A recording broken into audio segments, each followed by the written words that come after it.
In early spring of 2026, I ventured out to several well-known rail fanning spots in Pennsylvania.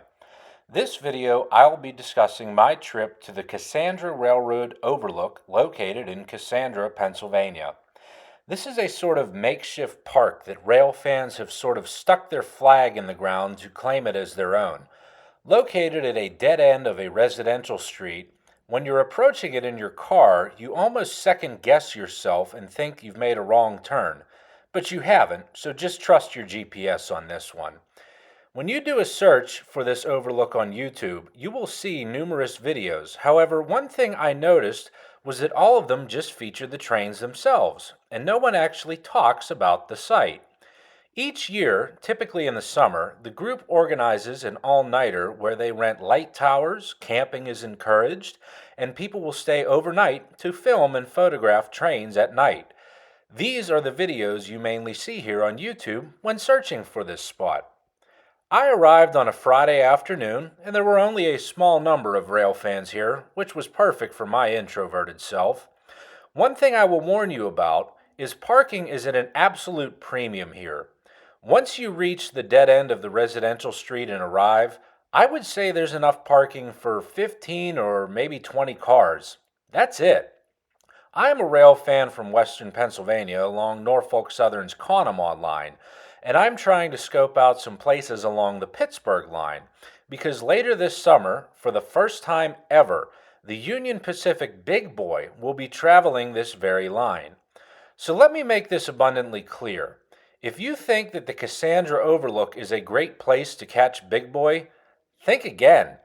I guarantee that people will camp here and all available parking will be gone in the snap of a finger. Now, for the other 364 days that a steam locomotive isn't coming up these tracks, this is such a peaceful, quaint spot designed by rail fans for rail fans.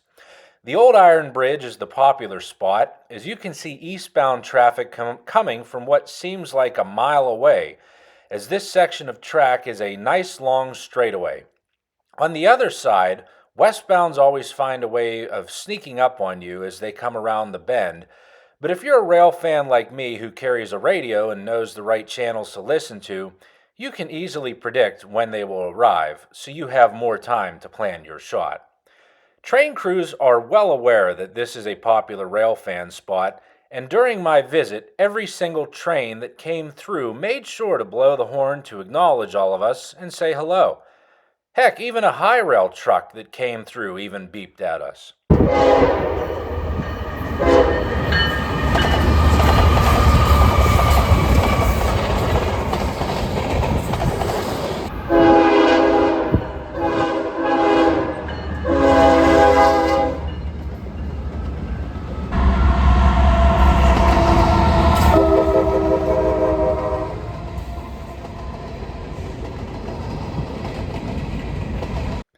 You can always bring your own chairs, but in case you didn't, there are several benches around, and even these awesome custom painted picnic benches.